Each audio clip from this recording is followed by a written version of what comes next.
Hello everyone, welcome to Himalaya edu hub. आज हम अपने जो लेक्चर है उसको कंटिन्यू करेंगे। तो हमने देखा था कल कि एग्रीकल्चर टेक्नोलॉजीज की बात कर रहे थे हमने स्टार्टिंग जब लेक्चर स्टार्ट किया तो हिस्ट्री के बेसिक्स के बारे में भी देखा। और हमने इसके साथ साथ हमारा जो टॉपिक है हड़प्पन सिविलाइजेशन या इंडस वैली सिविलाइजेशन, जो हमारा चैप्टर फर्स्ट है एनसीईआरटी क्लास 12th हिस्ट्री का, उस पर हमने बात शुरू की थी और एग्रीकल्चर टेक्नोलॉजीज तक हम पहुंच गए थे। इसके साथ साथ हमने कुछ चर्चा इस बात पर भी की थी कि एग्रीकल्चर टेक्नोलॉजीज किस किस तरीके से उनकी सब्सिस्टेंस स्ट्रेटजीज क्या थी, ये भी हमने देखा था। अब हम अपने उस लेक्चर को कंटिन्यू करेंगे आगे, एग्रीकल्चर टेक्नोलॉजी से ही शुरू करेंगे, थोड़ा सा पीछे से। ठीक है, चलिए देखते हैं। देखिए, एग्रीकल्चर टेक्नोलॉजी की जैसे ही हम बात करते हैं, ठीक है, तो एक्चुअल प्रैक्टिसेस को रिकंस्ट्रक्ट कर पाना थोड़ा सा मुश्किल काम है, क्योंकि वही रीजन आ जाता है कि रिटर्न सोर्सेज की हमारे पास काफ़ी कमी है। काफ़ी क्या है ही नहीं, और जो भी हमारे पास अवेलेबल है वो डिसाइफर्ड नहीं है, यानी अभी तक उसको हम पढ़ नहीं पाए। इसीलिए हमने देखा था कि पूरी की पूरी जो हड़प्पन सिविलाइजेशन है वो एक तरीके से प्रोटो हिस्टोरिक पीरियड का क्या है, पार्ट है। ठीक है, तो फिर हम कैसे उनकी प्रैक्टिसेस को रिकंस्ट्रक्ट करते हैं, कैसे उस टाइम पीरियड की हिस्ट्री को समझ सकते हैं? तो उसके लिए हम यूज करते हैं आर्कियोलॉजिकल सोर्सेज का। आर्कियोलॉजिकल सोर्सेज के बारे में भी हमने देखा था। बीड्स हो सकते हैं, बोन्स हो सकते हैं, बिल्डिंग्स हो सकती हैं, स्कल्पचर्स हो सकती हैं, सील्स हो सकती हैं, ये कल हमने देखा था। यानी जो रिमेन्स हैं वही किस कैटेगरी में आएंगे, आर्कियोलॉजिकल सोर्सेज पे आएंगे। तो जब हम उनकी एग्रीकल्चर प्रैक्टिसेस को भी जब रिकंस्ट्रक्ट करके देखते हैं, तो हमारे पास जो सबसे इंपॉर्टेंट सोर्स है उनकी हिस्ट्री का, वो हमने कल चर्चा की थी, क्या है, सील्स। सील्स के ऊपर रिप्रेजेंट कुछ ऐसी रिप्रेजेंटेशन है जिससे हम आइडिया लगाते हैं कि हाँ, ये लोग एग्रीकल्चर से क्या थे, परिचित थे, एग्रीकल्चर किया करते थे। ठीक है, कैसे? सील्स के ऊपर बुल्स का रिप्रेजेंटेशन है। ठीक है, उसके साथ साथ हमें कुछ टेराकोटा स्कल्पचर्स मिलते हैं बुल के। बुल के साथ साथ हमें प्लग यानी हल के भी स्कल्पचर्स मिलते हैं, टेराकोटा मॉडल्स मिलते हैं। तो जिससे हिस्टोरियंस ये आइडिया लगाने की कोशिश करते हैं कि हाँ, एक पॉसिबिलिटी है कि बुल का इतना रिप्रेजेंटेशन किया गया है, तो इन ये एग्रीकल्चर करते होंगे, इनके लिए एग्रीकल्चर काफी इंपॉर्टेंट था। ठीक है, तो उनका रिप्रेजेंटेशन किया गया टेराकोटा मॉडल्स के अंदर। टेराकोटा का मतलब सिंपली से ये होता है कि मिट्टी का बना हुआ कोई एक हमारे सामने स्कल्पचर है या मूर्ति है, खिलौने टाइप की स्ट्रक्चर होती है। ठीक है, तो उससे एक्सट्रापोलेट किया जाता है कि ऐसा हो सकता है। और जो प्लग का टेराकोटा मॉडल है वो चोलिस्तान और बनावली से मिला है। ये इसकी स्पेलिंग यहाँ पर मिस्टेक है, आप इसको ठीक कर सकते हैं। बनावली, बनावली हरियाणा के अंदर है, और जो चोलिस्तान है वो पाकिस्तान के अंदर है। मैंने कल भी बताया था कि जो थार डेजर्ट का हिस्सा जो पाकिस्तान में है उसे चोलिस्तान कहा जाता है। ठीक है, इसके साथ साथ कुछ एविडेंसेस हमें और मिले हैं, जो कि जैसे कि आप देखते हो, evidence of plugged field at Kalibangan Rajasthan, कि एक जुते हुए खेत के हमें आप कह सकते हो प्रमाण मिलते हैं, हिंदी में कहा जाए तो एविडेंसेस ऑफ प्लग्ड फील्ड, यानी ऐसा खेत मिला है जिसके अंदर खेती की गई है। ठीक है, और ये अर्ली हड़प्पन पीरियड से रिलेटेड है। कल जब हम सब्सिस्टेंस स्ट्रेटेजीज पढ़ रहे थे लास्ट लेक्चर में हमारे, तो हमने एक चीज पढ़ी थी कि इनकी सब्सिस्टेंस स्ट्रेटेजीज जो है हड़प्पन सिविलाइजेशन की या मेच्योर हड़प्पन सिविलाइजेशन की, वो काफी मैच करती है अर्ली हड़प्पन पीरियड से। तो ये भी कहीं ना कहीं इस बात का एविडेंस है कि अर्ली हड़प्पन पीरियड की जो एग्रीकल्चर प्रैक्टिस थी वो आगे मेच्योर हड़प्पन पीरियड में भी कंटिन्यू होती रही। ठीक है जी, हम चलेंगे आगे। अब यहाँ आप देखते हो कि आपके सामने एक पिक्चर बनी हुई। ठीक है, ये पिक्चर आपकी बुक में भी दे रखी है एज इट इज। ये जो पिक्चर है आपके सामने, ये बुल की पिक्चर है, टेराकोटा बुल। ठीक है, इस पिक्चर को देख के ही कहीं ना कहीं हमें इस चीज का आइडिया लगता है कि इनका जो आप कह सकते हो कि एग्रीकल्चर रहा होगा वो किस तरीके से करते होंगे, उसमें बुल का यूज करते होंगे। अच्छा, जब मैंने पिछली बार भी जिक्र किया था कि ऐसा कहा जाता है कि कई बार ऐसे क्वेश्चंस कॉम्पिटिटिव एग्जाम्स में आते हैं कि क्या हड़प्पन सिविलाइजेशन के लोग काओ को जानते थे, और अधिकतर मैं देखता हूं कि ये कहा जाता है कि जी नहीं जानते थे। बट ऐसी बात नहीं है। अगर आप एक चीज देखोगे कि जो हड़प्पन सिविलाइजेशन के लोग हैं, अगर वो काओ को नहीं जानते तो फिर वो बुल को कैसे जानते? बहुत कॉमन सी, अगर हम कॉमन सेंस की बात करें, है ना, तो ऐसा नहीं है। वो लोग काऊ से परिचित थे।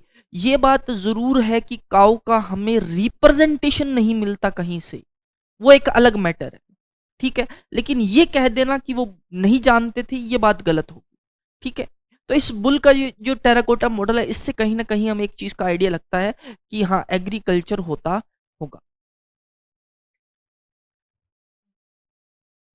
फिर देखिए हम इस बात कर रहे थे कि कालीबंगा के अंदर जो डबल प्लग्ड फील्ड के हमें जो एविडेंसेस मिले हैं, ठीक है?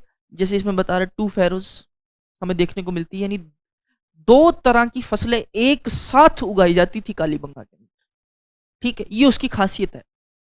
और उसके साथ-साथ आप देखोगे कि कॉपर टूल्स का भी यूज़ किया जाता था। ये आपके सामने कॉपर टूल की पिक्चर दे रखी है। हमने जब पिछला लेक्चर में हमने पढ़ा था कि ब्रोंज एज सिविलाइजेशन है। ब्रोंज एज सिविलाइजेशन का मतलब ये है कि ब्रोंज वो मेटल है जिसका यूज़ सबसे ज़्यादा होता था। ठीक है? बट ब्रोंज एज सिविलाइजेशन होने का मतलब ये कतई नहीं है कि किसी और मेटल का यूज़ नहीं हो सकता। ठीक है?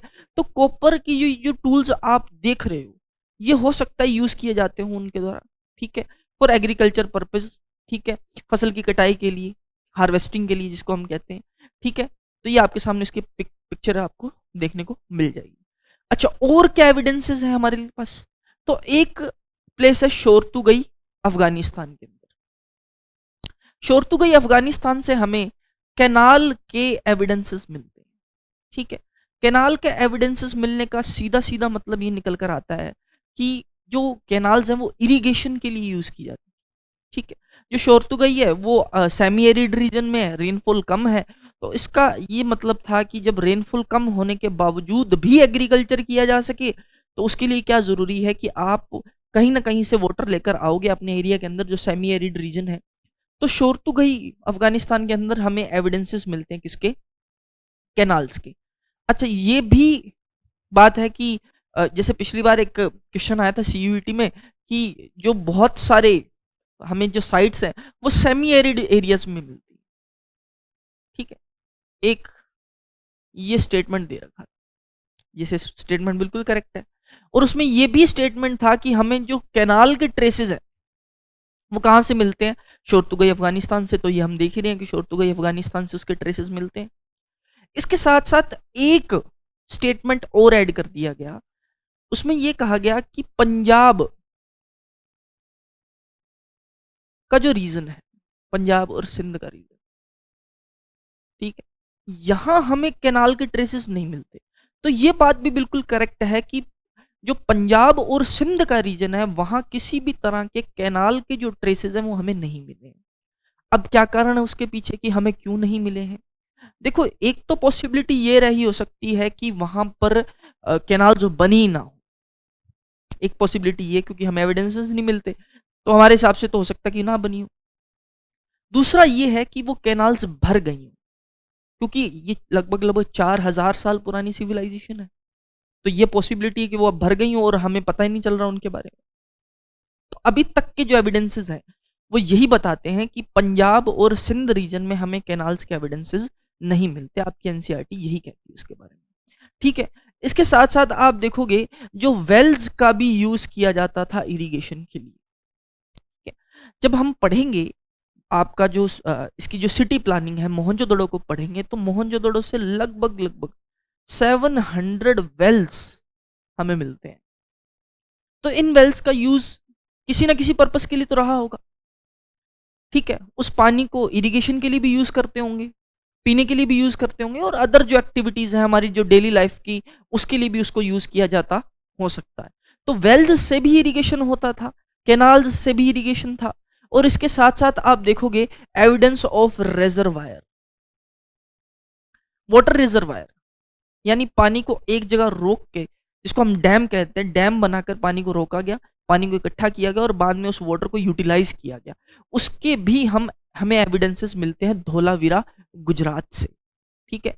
तो ये चीज़ हमें बताती है कि इनसे हम अंदाज़ा लगा सकते हैं कि इतने सारे अगर एविडेंसेस मिल रहे हैं, इतनी सारी चीज़ें हो रही हैं, तो एग्रीकल्चर प्रैक्टिसेस डेफिनेटली होती होंगी।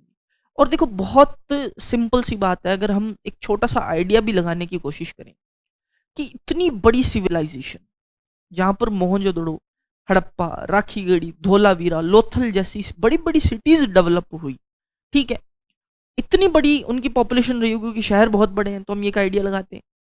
तो बिना एग्रीकल्चर के उसका सरवाइव कर पाना बहुत मुश्किल है।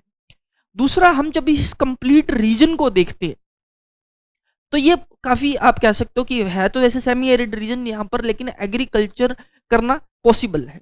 हम आज का ही पंजाब देख लें, तो आज का जो पंजाब का एरिया है वो हमारे, आप कह सकते हो कि सबसे प्रॉस्परस स्टेट्स में से आता है। तो ये सब चीजें इस तरफ इंडिकेट करती हैं।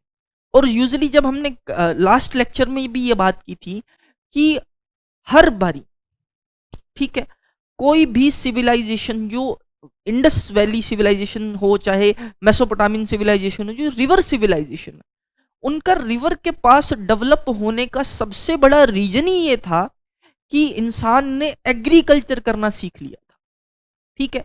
और एग्रीकल्चर प्रैक्टिसेस करने के कारण ही उसे एक जगह टिक कर रहना पड़ा, इसीलिए उसने रिवर के पास ही अपना घर बनाया, क्योंकि रिवर के पास होगा तो वहां से वाटर को इजीली एक्सेस कर सकता है, ठीक है ना। तो ये सारी चीजें इस तरफ इंडिकेशन करती हैं कि एग्रीकल्चर प्रैक्टिसेस एग्जिस्ट करती थी और काफी अच्छे स्केल पर एग्जिस्ट करती थी। चलिए, अब हम बात करते हैं पूरी हड़प्पन सिविलाइजेशन की खासियत है, जो आप कह सकते हो सबसे बड़ी खासियत है, वो है सिटी प्लानिंग, ठीक है ना। आज भी अगर हम हड़प्पन सिविलाइजेशन को, इंडस वैली सिविलाइजेशन को स्टडी कर रहे हैं, तो उसके पीछे जो सबसे बड़ा रीजन है वो ये है कि इनकी सिटी प्लानिंग बहुत शानदार, ठीक है। उसी के कारण आज भी इनको पढ़ा जा रहा है, ठीक है। और इन्होंने उस टाइम पीरियड में वो अचीव किया जो आज एक मॉडर्न सिविलाइजेशन की डिमांड है, या मॉडर्न सिटी प्लानिंग की डिमांड है, वो इनके पास ऑलरेडी था, ठीक है। तो वो क्या था क्या नहीं था उसको हम इसमें डिस्कस करेंगे through the example of Mohenjodaro. Mohenjodaro एक सिटी है, आप कह सकते हो कि जो सिंध पाकिस्तान में है, ठीक है। हड़प्पन सिविलाइजेशन का एक प्लेस है। इसको मोहनजोदड़ो को डिस्कवर किया गया था 1922, ठीक है। पंजाब, सॉरी, पाकिस्तान का एक स्टेट है सिंध, सिंध पाकिस्तान, ठीक है। मोहनजोदड़ो, मोहनजोदड़ो का जो मतलब होता है वो एक्चुअली में होता है माउंट ऑफ डेड।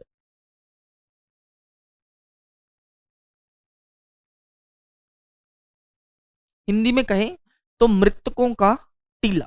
ये जो नाम है ये सिंधी वर्ड ही है, मोहन जो दड़ो, यानी माउंट ऑफ डेड। अब इसका नाम मोहन जो दड़ो क्यों पड़ा? एक्चुअली में क्या था कि जब एक सिविलाइजेशन कंप्लीटली डिस्ट्रॉय हो जाती है, और मैंने कल लास्ट लेक्चर में बताया कि कंटिन्यूस डेपोजिशन के कारण उसके ऊपर मिट्टी जम जाती है, तो वो जमीन में दब जाती है पूरी की पूरी सिविलाइजेशन।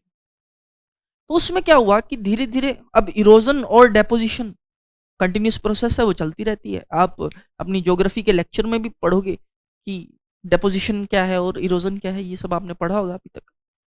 तो जब वहां से इरोजन होना स्टार्ट हुआ तो क्या हुआ कि वहां पर स्केलेटन्स मिलने स्टार्ट हुए, ठीक है। तो लोग अपनी लोकल भाषा में ये कहते थे कि ये तो माउंट ऑफ डेड है, ये वो टीला है जहां से बहुत सारे स्केलेटन्स मिलते हैं, बहुत सारे कंकाल मिलते हैं। तो यहीं से इसका नाम मोहनजोदड़ो पड़ा, ठीक है। 1922 में इसको डिस्कवर किया गया, और इसमें भी जॉन मार्शल का रोल आप कह सकते हो कि काफी ज्यादा था, काफी बड़ा रोल प्ले किया उन्होंने। पूरी की पूरी इंडस वैली सिविलाइजेशन को ही डिस्कवर करने में उनका रोल काफी बड़ा था। जब हम आगे पढ़ेंगे तो एक बात आती है कि जब जॉन मार्शल इंडिया आए तो वो इंडिया के इतिहास को और ज्यादा पुराना करके चले गए। और ज्यादा पुराना करने का मतलब ये है कि एक नई पूरी की पूरी सिविलाइजेशन डिस्कवर की गई।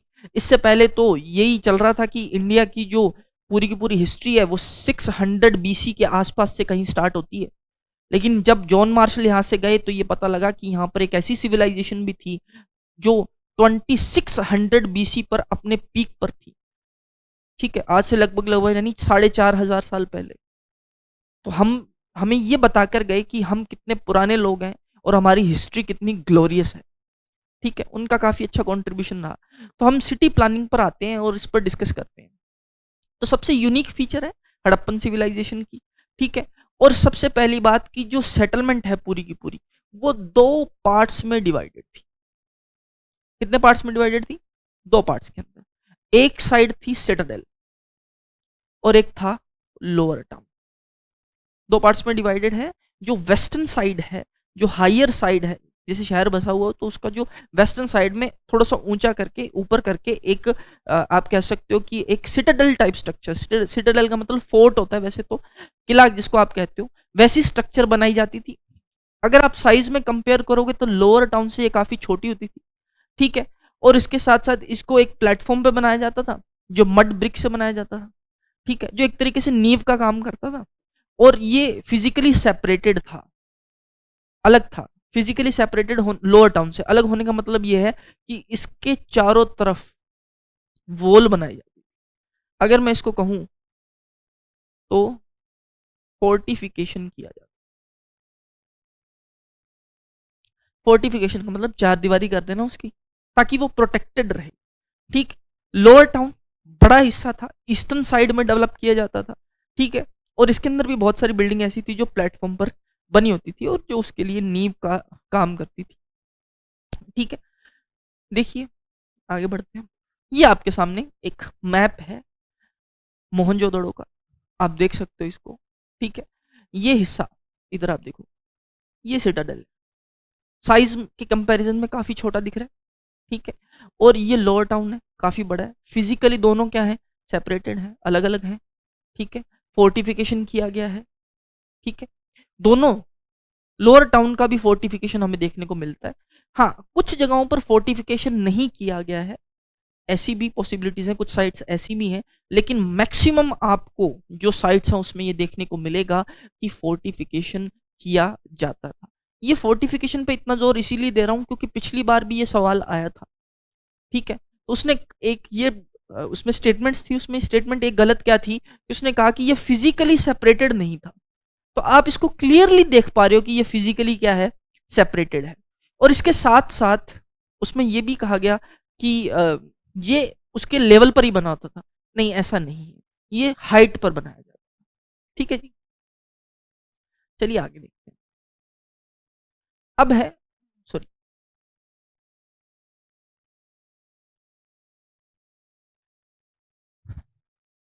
यहां पर देखिए। अब क्या होता है कि जैसे हम देख रहे थे कि सिटी जो है वो दो पार्ट्स में डिवाइड, लेकिन एक शहर ऐसा भी है जो इसका एक्सेप्शन है, ठीक है। वो दो पार्ट्स में डिवाइडेड ना होकर कितने पार्ट्स में डिवाइडेड था? थ्री पार्ट्स में डिवाइडेड, ठीक है। कौन सा है? वो है जी धोलावीरा। धोलावीरा गुजरात में है। ये गुजरात, ये वो शहर है हड़प्पन सिविलाइजेशन का जो थ्री पार्ट्स में डिवाइडेड था, ठीक है। अच्छा, कुछ और फीचर्स भी हैं। क्या है फीचर्स? एक तो building activity was restricted to the platform. अब हम कहते हैं कि जी प्लान्ड सिटी थी, तो कैसे पता लगे कि प्लान्ड सिटी थी? किसी सिटी को देखकर हम कैसे अंदाजा लगाएं? तो उसके कुछ आप कह सकते हो सिम्टम्स हैं या कुछ सिंबल्स हैं जिससे हमें ये पता लगता है कि ये पूरी की पूरी जो सिविलाइजेशन है वो एक प्लान्ड सिविलाइजेशन। देखिए कैसे पता लगता है। एक तो ये है कि बिल्डिंग एक्टिविटी पूरी की पूरी प्लेटफॉर्म तक क्या है? रिस्ट्रिक्टेड। ये क्या करते थे कि एक लैंड से थोड़ा सा हाइट के ऊपर एक प्लेटफॉर्म बिल्ड करते थे इस तरीके से, ठीक है। अब ये हाइट पर क्यों बिल्ड किया जाता है? थोड़ा सा क्योंकि अगर कोई फ्लड वगैरह है, क्योंकि रिवर के पास है, फ्लड आए तो उससे बचा जा सके। पहले से इन्होंने इस बात की प्रिपरेशन कर रखी है। दूसरा, कोई भी बिल्डिंग जो आपको देखने को मिलती है वो इस प्लेटफॉर्म से बाहर नहीं बनी हुई। जितना कंस्ट्रक्शन किया गया है वो सारा का सारा प्लेटफॉर्म के ऊपर ही किया गया है, प्लेटफॉर्म से नीचे नहीं कुछ भी बनाया गया। तो इसका मतलब ये है कि पहले से डिसाइड कर लिया गया होगा कि कितने घर बनाने हैं, क्या क्या बिल्डिंग्स बनानी है, वेयर हाउस बनाना है, या जो भी बनाना है, जो भी कंस्ट्रक्शन करना है वो पहले डिसाइड किया गया। उसके अकॉर्डिंग ही प्लेटफॉर्म बनाया गया और उसके बाद उसके ऊपर क्या किया गया? कंस्ट्रक्शन किया गया। तो पहला इंडिकेशन तो यही है कि पूरी की पूरी सिविलाइजेशन क्या थी? प्लैंड थी, ठीक है। तो उसके बाद आप देखो कि जो यूज किया गया है ब्रिक्स का, तो दोनों तरह की ब्रिक्स है, सन ड्राइड ब्रिक्स भी हैं और बेक्ड ब्रिक्स का भी यूज किया गया है, तो ये ब्रिक्स का यूज करते हैं टोटल कंस्ट्रक्शन में। आप कहोगे जी इसके अंदर कौन सी बड़ी बात है, ब्रिक्स का यूज किया जा सकता है, अब इसमें क्या प्लानिंग की बात हुई। लेकिन ब्रिक्स का जो रेशो है ना वो डिसाइडेड था, ठीक है, एक फिक्स्ड रेशो में ही हमें ब्रिक्स मिलती हैं, यानी स्टैंडर्डाइज्ड ब्रिक्स का यूज किया। अगर आप देखोगे लेंथ हाइट से कितनी होनी चाहिए, 4 गुना ज्यादा होनी चाहिए, और जो ब्रेड्थ है वो हाइट से कितनी होनी चाहिए, डबल होनी चाहिए। यही रेशो को फॉलो किया गया throughout the Indus valley civilisation. हम मैच्योर हड़प्पन सिविलाइजेशन की बात करते हैं, तो ये सब बिना प्लानिंग के पॉसिबल नहीं हो सकता, ठीक है। ये इंडिकेशन है कि हाँ बिल्कुल जब भी सिटी के अंदर कुछ कंस्ट्रक्शन किया जाता था तो वो विद प्लानिंग ही किया जाता था, ठीक है जी। देखिए अब हम हड़प्पा की बात करते हैं थोड़ी सी बीच में एक बारी। फ्लाइट ऑफ हड़प्पा, ये बॉक्स में आपके दे रखी है एक चीज कि पहला ढूंढा गया शहर तो हड़प्पा था। तो फिर एज ए क्लासिक एग्जाम्पल हम मोहनजोदड़ो की क्यों बात कर रहे हैं, ठीक है। मोहनजोदड़ो की बात इसलिए कर रहे हैं क्योंकि आप देखोगे कि अलेक्जेंडर कनिंगम साहब जो हमारे first director general of archaeological survey of India के हैं, तो उन्होंने देखा कि जो हड़प्पा साइट है उसको डिस्ट्रॉय कर दिया गया। कैसे, वहां से बहुत सारी जो ब्रिक्स हैं वो निकाल ली, क्योंकि उस टाइम पीरियड में जिन्होंने लिखा है ना ब्रिक रोबर्स, ईंट चुराने वाले लोग। अगर किसी माउंट से ईंटें निकल रही, ठीक है, तो लोगों के लिए तो एक तरीके से वो खजाने का काम हो गया। उनको ये पता नहीं था कि ये कोई एंशियंट सिविलाइजेशन है या कोई बहुत पुरानी साइट हो सकती है, ठीक है। उनके हिसाब से तो फ्री यूज की चीजें हैं, उन्होंने वहां से निकाला और उसको डिस्ट्रॉय कर दिया अनजाने में। तो जो कनिंगम है वो ये बताते हैं कि इतनी ब्रिक्स निकाली गई कि 100 माइल्स तक, 100 माइल्स तक की रेलवे लाइन या रेलवे ट्रैक बिछाई जा सकती थी उससे, लाहौर से लेकर मुल्तान तक। अब जब इतनी ईंटें निकाल ली गई हैं तो वो साइट आप कह सकते हो कि हड़प्पा डिस्ट्रॉय हो गई, चाहे अनजाने में हुई या जैसे भी हुई, ठीक है। तो उसके कारण क्या है कि हड़प्पा की सिचुएशन खराब हुई, इसीलिए हमें वहाँ की जो प्रॉपर सिटी प्लानिंग है उसकी हम उसको स्टडी नहीं करते। किया जाता है लेकिन हमारे टॉपिक का पार्ट नहीं है, क्योंकि हमारे लिए अगर एक प्रॉपर जो साइट है जहाँ से हम कंप्लीट चीज़ों को डिसाइफर कर सकते हैं हड़प्पन सिविलाइजेशन की सिटी प्लानिंग को, तो वो हमारे लिए कौन सा है, वो मोहनजोदड़ो है, ठीक है। तो ये इसलिए हम उसको स्टडी नहीं करते। अब वापस हमारे टॉपिक पर आते हैं। मोहनजोदड़ो हमारा जो चल रहा है, एक जो प्लान्ड अर्बन सेंटर है जिसकी हम बात कर रहे थे। तो और क्या चीजें हैं जो ये बताती हैं कि मोहनजोदड़ो एक प्लान्ड सिटी है, ठीक है।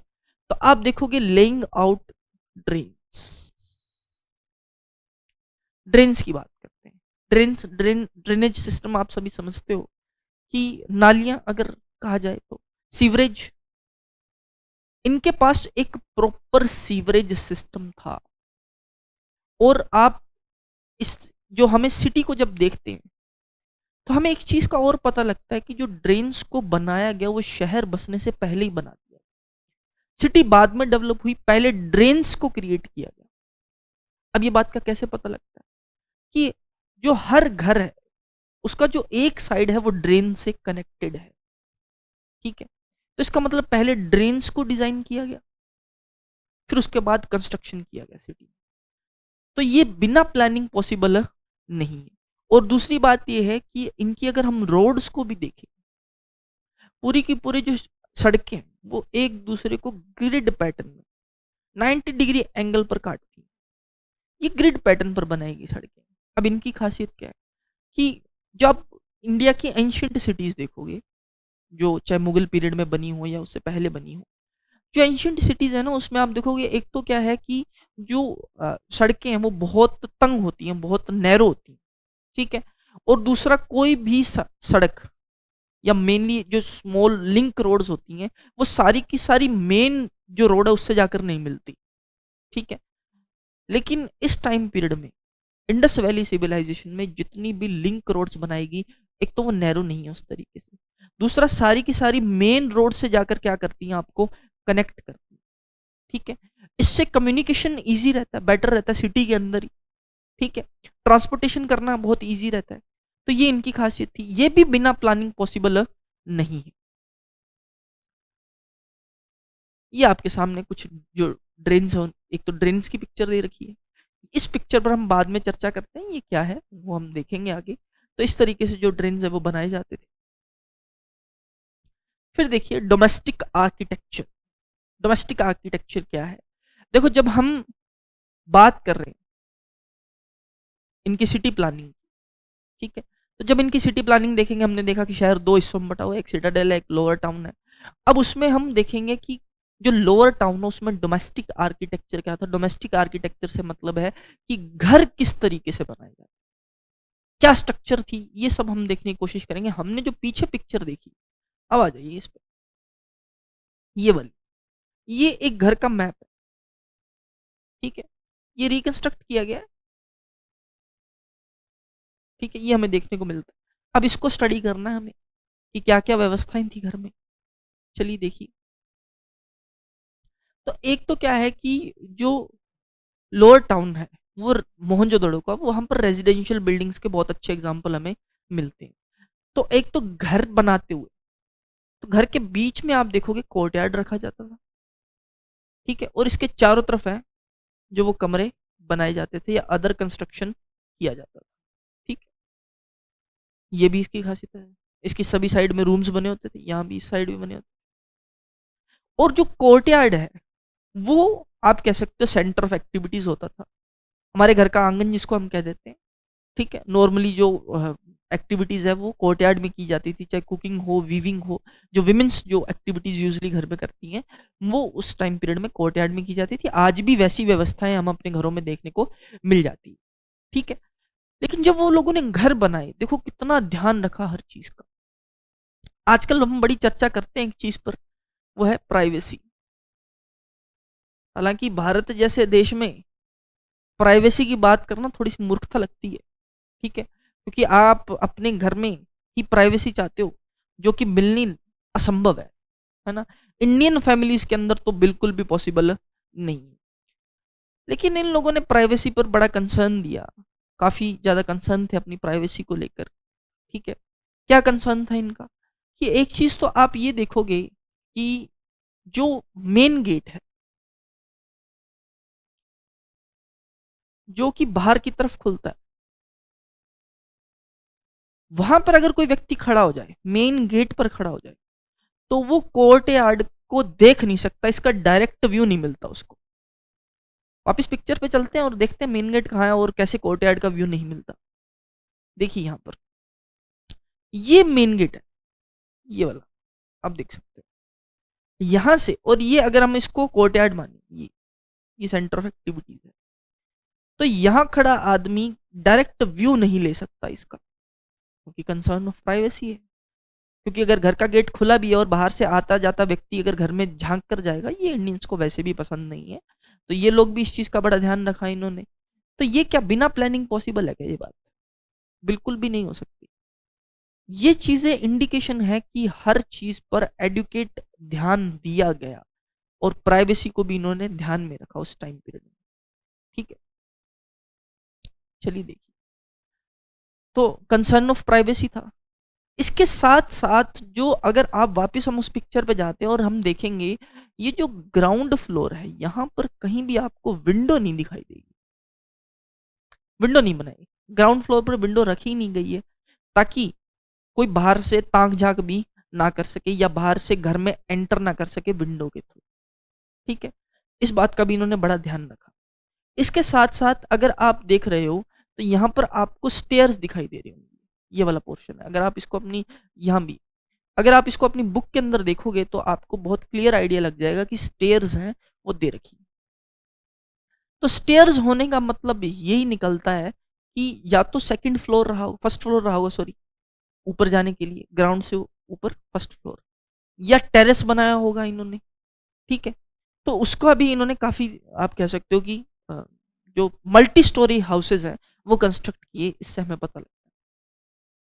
दूसरा, हर घर के अंदर एक सेपरेट बाथरूम भी आपको देखने को मिलेगा। हमारे पिछले लेक्चर में इस बात की चर्चा थी कि अलग से बाथरूम बनाए गए हैं घर के अंदर।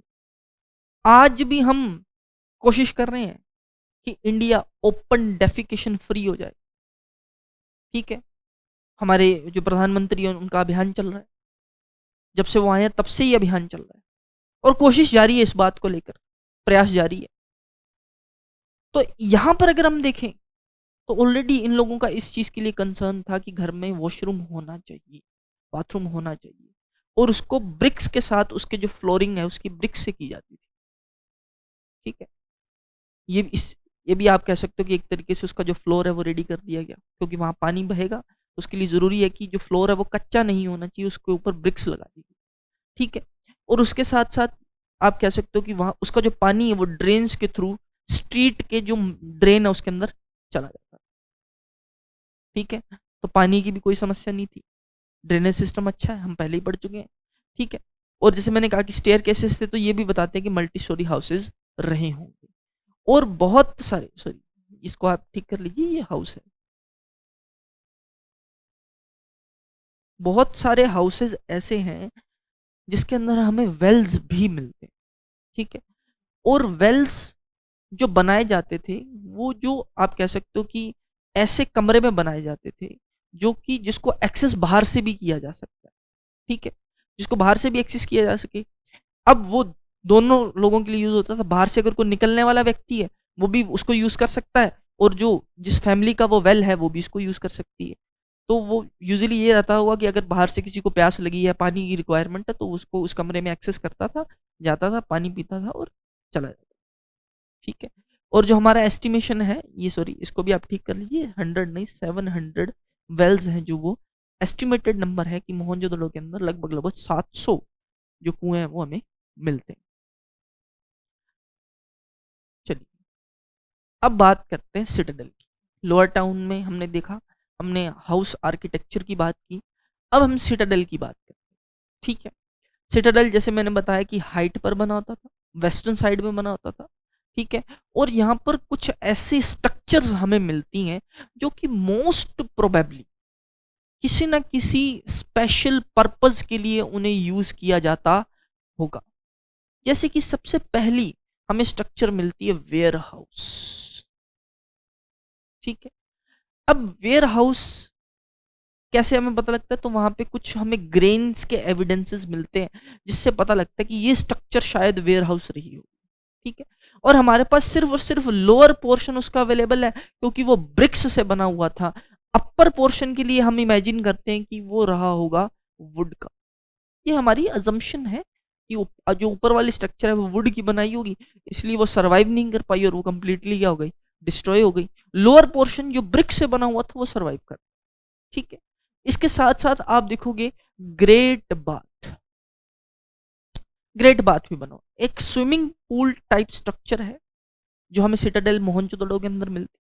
ये काफी अच्छा क्वेश्चन बनता है कि अगर आपसे पूछा जाए कि किस सिटी में हमें मिला है ग्रेट बाथ। हालांकि कम्पिटिटिव एग्जाम्स में पहले आता था ना, अब तो आउट ऑफ ट्रेंड हो गया है क्योंकि काफी आ चुका है, लेकिन सीयूईटी में भी पूछा जा सकता है कि ग्रेट बाथ जो स्ट्रक्चर है वो हमें कहाँ मिली है, तो मोहनजोदड़ो के अंदर। ठीक है, लार्ज रेक्टेंगुलर टैंक है जो सिटाडेल के कोर्टयार्ड में बना होता था। ठीक है, और इसके भी आप देखोगे कॉरिडोर था इसके चारों तरफ।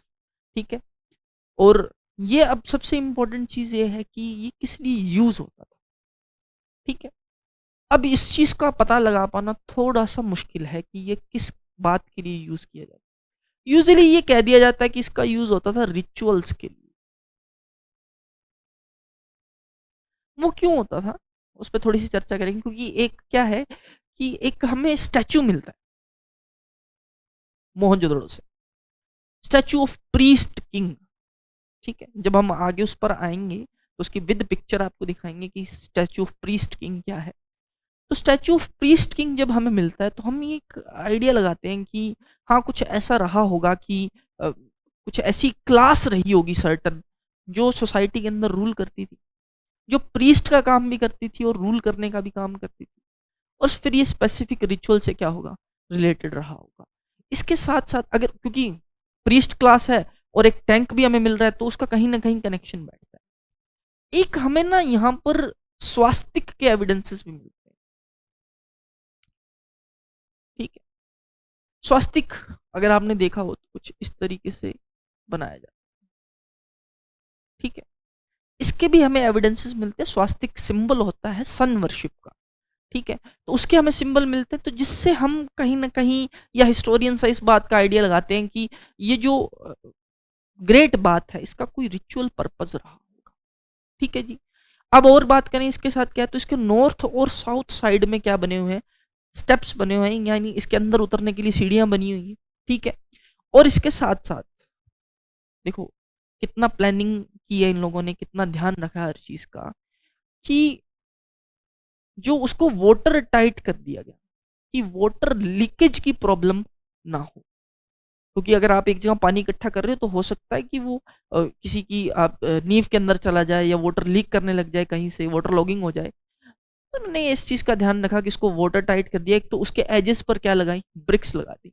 दूसरा, जिप्सम का यूज करके, छोटे छोटे पीसेस का यूज करके जिप्सम का, उसको क्या किया, वाटर टाइट कर दिया उसके पूरे के पूरे फ्लोर को, उसकी बाउंड्रीज को, ठीक है, ताकि जो वाटर लॉगिंग ना हो, ठीक है, किसी भी तरह से वाटर लीकेज नहीं होनी चाहिए।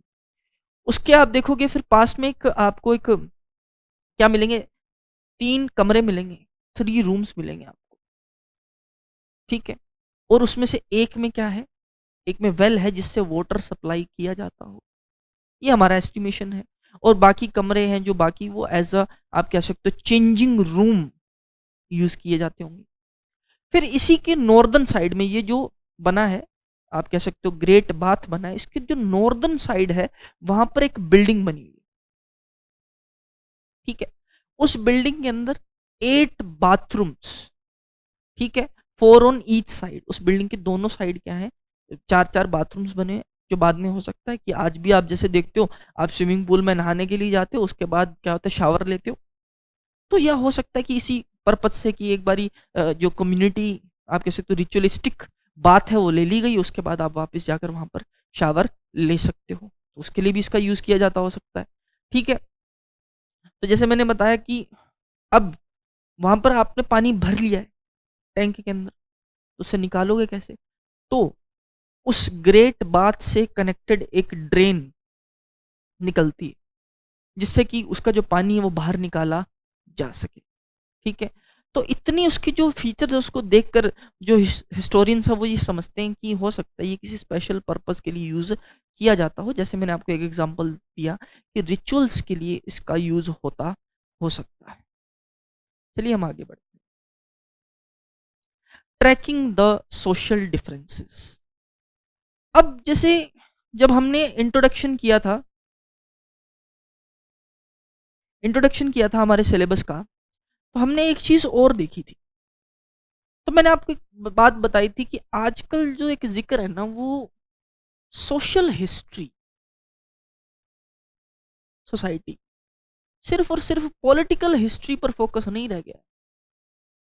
वो टाइम गया कि जब सिर्फ सिर्फ इतनी बात की जाती थी कि कौन सा किंग कब पैदा हुआ, कब मर गया, उस बात खत्म, कितने युद्ध लड़े उसने जिंदगी में। आजकल इस चीज पर बड़ा फोकस शिफ्ट कर दिया गया है कि सोशल हिस्ट्री कैसी थी उस टाइम पीरियड की, या इकोनॉमिक हिस्ट्री कैसी थी उस टाइम पीरियड की। और सोशल हिस्ट्री में भी आप देखोगे जो मार्जिनल सेक्शन ऑफ सोसाइटी है, जिनको बिल्कुल हाशिए पर धकेल दिया गया, या जिनका सबसे ज्यादा शोषण किया गया, उनका जिक्र काफी ज्यादा आता है। जैसे पीजेंट्स हैं, ठीक है, इसके साथ साथ विमेन्स हैं, आपको जो लेबर क्लास लोग हैं, उनका जिक्र बहुत हमें देखने को मिलता है। तो जब हम हड़प्पन सिविलाइजेशन पढ़ रहे हैं, तो जो हमारी सबसे एंशियंट सिविलाइजेशन है, जहां से हम कह सकते हैं कि हमारी जो पूरी की पूरी सिविलाइजेशन की शुरुआत हुई, पूरी की हिस्ट्री की शुरुआत हुई, तो उसके अंदर हम सोशल हिस्ट्री को कैसे मिस कर सकते हैं, ठीक है। तो आपकी एनसीईआरटी भी जैसे सोशल हिस्ट्री को फोकस में लेकर चलती है, तो हम यहाँ पर भी सोशल हिस्ट्री पढ़ेंगे कि अब सोसाइटी कैसी थी इंडस वैली सिविलाइजेशन की। क्या वहां पर क्या सोशल डिफरेंसेस थे, क्या अमीर और गरीब, रिच एंड पुअर सेक्शन भी था, ये सब चीजें हम देखने की कोशिश करेंगे। अब रिटर्न सोर्सेज नहीं है, तो हमें कैसे पता लगे कि हाँ रिच और पुअर पीपल भी थे। तो सबसे पहले जो इसका तरीका निकाला गया वो था बरियल्स। अब यहाँ देखोगे बरियल्स, बरियल्स को ट्रैक करके हम ये चीज समझ सकते हैं कि इनकी सोशल कंडीशन क्या रही होगी। बरियल्स को कैसे स्टडी करके, बरियल्स का मतलब जहां पर मरे हुए लोगों को दफन किया जाता था, ठीक है। तो उससे कैसे पता लगेगा कि सोशल डिफरेंसेस थे या नहीं थे? देखो बहुत सीधी सी चीज है।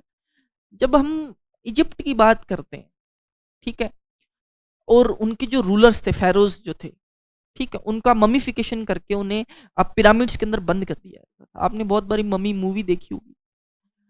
अब जब भी आप देखते हो उस मूवी के अंदर जो लोग वहां उस पिरामिड में जाके फंसते हैं, वो सिर्फ खजाना ढूंढने के लिए जाते हैं, ठीक है। खजाना ढूंढने जाते हैं, इसका मतलब सीधी सी बात ये थी कि उन लोगों का विश्वास था कि जो चीजें हम उनके साथ बरी कर रहे हैं वो अगली लाइफ में उनके क्या आएंगी, काम आएंगी, ठीक है जी। अब सिर्फ विश्वास से चीजें नहीं चलती। बहुत सीधा सा एक मतलब है कि ममीफिकेशन करवा के बॉडी को प्रिजर्व करना और इन सब चीजों को उनके साथ दफन करना, यानी ये रिच लोग ही कर सकते थे, आम लोगों के बस की बात नहीं थी। तो जितनी हमें वहां पर इजिप्ट के अंदर ममीज मिलती हैं वो फेरोज की हैं, यानी वहां की जो किंग्स रहे उनकी हैं, रिच लोगों की हैं। तो इससे हमें बरियल का आइडिया लग जाता है कि वो इतना बड़ा पिरामिड बनाया है तो वो बरियल किसी रिच पर्सन का होगा, किसी गरीब आदमी का तो नहीं हो सकता, ठीक है ना। तो बरियल्स को स्टडी करके ये पता लगाया जा सकता है कि क्या वहां पर सोशल डिफरेंसेस एग्जिस्ट करते थे या नहीं करते थे, ठीक है। तो क्या हड़प्पा में भी ये सेम चीज अप्लाई होती है क्या? चलिए हम देखते हैं। यहां पर आपके पहली बात लिखी है कि some graves contain pottery and ornament could be used in afterlife. कि कुछ ऐसी ग्रेव्स हमें मिलती हैं जिसके अंदर कुछ पॉट्स हैं वो दफन किए गए हैं, साथ में कुछ ऑर्नामेंट्स उनको भी बरी कर दिया गया है, ये एक्सपेक्टेशन के साथ कि हाँ ये उनकी आगे वाली जिंदगी में उनके क्या आएंगे, काम आएंगे। कुछ बरियल्स के अंदर हमें ज्वेलरी भी मिलती है, ठीक है, और मेन एंड विमेन दोनों के ही बरियल्स के अंदर ज्वेलरी मिली है। तो इसका मतलब ये भी है, एक चीज हमें ये भी पता लगती है कि ऑर्नामेंट्स का यूज तो करते थे, मेन एंड विमेन दोनों क्या करते थे, ऑर्नामेंट का यूज करते थे।